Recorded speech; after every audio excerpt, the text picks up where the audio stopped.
hindi naman namin maipakumpay kasi pandemic.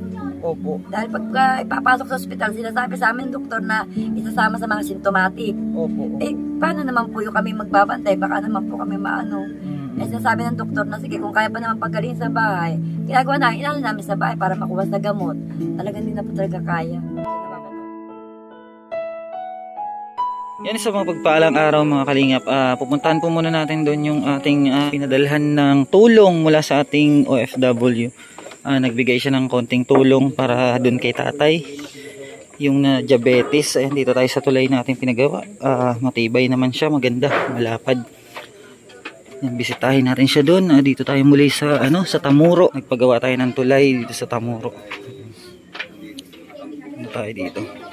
Sir De Inga TV. Ayan.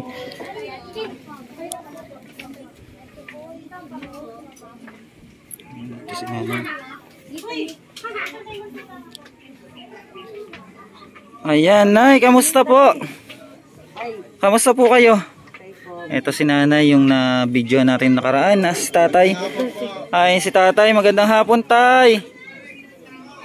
Ayan po. Kamusta na po kayo? Ito po. May size na po. Ayan, okay na kay Tatay. Oo, nakatanggap pala sila ng ating ayuda. Ayan, yung munting ayuda natin. Ay, si Nanay. Nay, wala kayong laba? Wala po. Wala, hindi kayo naglaba ngayon. Saka may patay po kami. May namatay din kayo. Oo. Yung Kasabayan ni Princess. Namatay din. Oo. Yan, sana yung lalaki to din sa sa'yo. Kaso, huli na. Namatay na siya nung Monday. Nung Monday lang po siya na wala, Nanay. Namatay siya ng Monday, tapos si Princess ay Tuesday.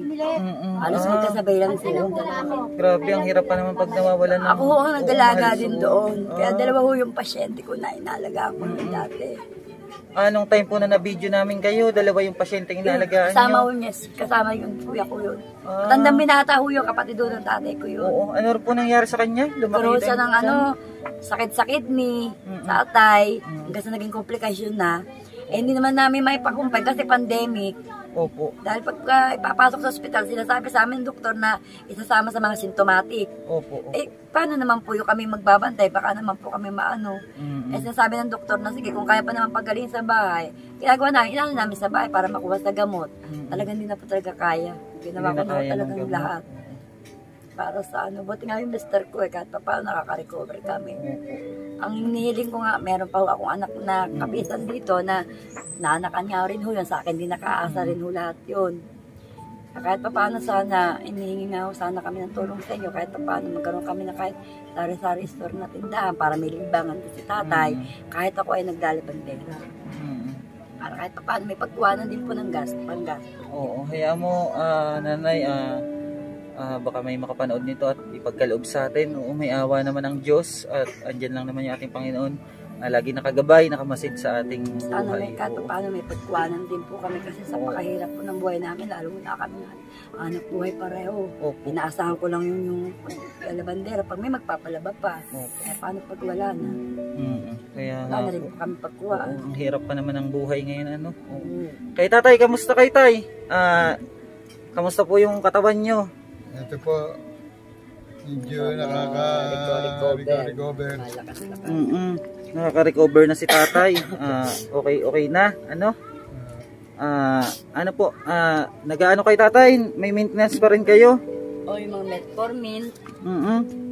Madami siyang gamot din na ini. Oo, nagda-diaper kay Tatay? Hindi naman po. Ay, hindi naman nagda-diaper. Buti naman hindi nagda-diaper si Tatay. Pakahirap naman pag nagda-diaper eh.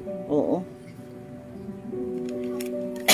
Buti okay na si Tatay, hindi na gaya nung mga nakaraan na nahihirapan talaga si Tatay. Ayan, nag-ano na kayo Tay, nagmerienda. Opo. Nagmerienda na si Tatay and ano lang tayo Tay, manalangin lang tayo lagi, hindi tayo papabayaan ng ating Panginoon. Kaya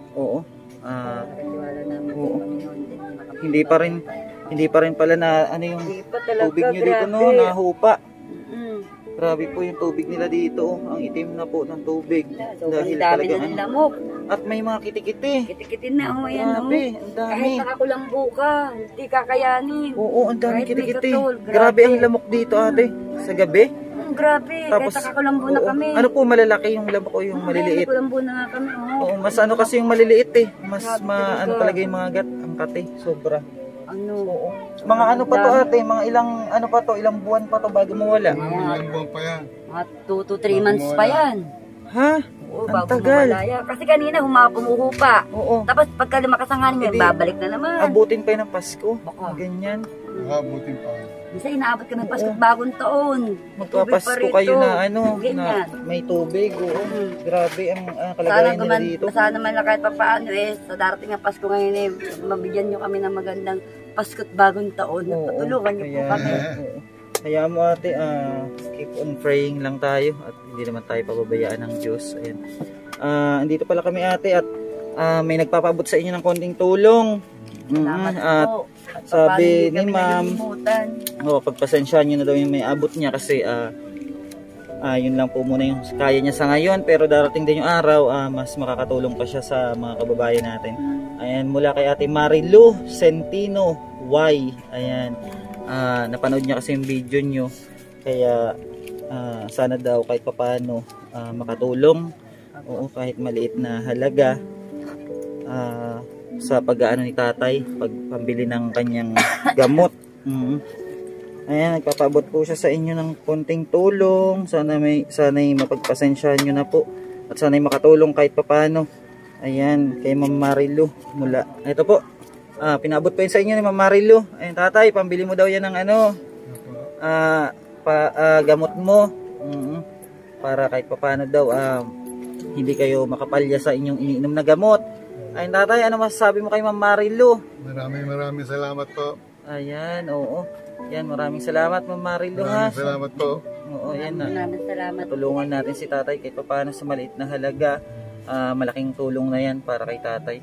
Ayan ate, ano po masasabi niyo kay Ma'am Marilu? Ma'am Marilu, maraming salamat po. Sana marami pa po kayong matulungan na kagaya po namin na nagigipit sa buhay.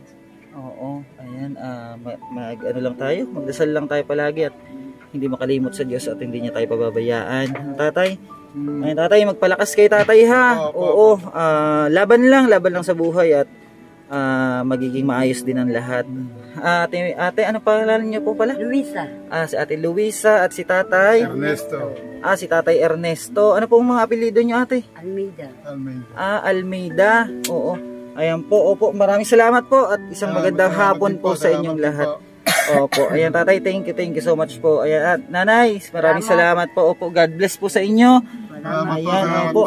Opo, sana makatulong. Opo. Opo. Sa'yo, sana marami ka pang matulungan. Yan, thank you so much po. Ayan, didinggin ng ating Panginoon ang ating mga panalangin. God bless po tatay ha. Salamat po. Thank you so much po. Ay mga kalingap, napuntahan natin si tatay doon at si nanay. Napaabot na natin yung binigay na tulong ni Ate Marilu para sa kanila. Yan. Maraming salamat Ate Marilu sa inyong kabutihan para sa ating mga kababayan. Thank you so much. God bless and keep safe everyone. Isang mapagpalang hapon mga kalingap.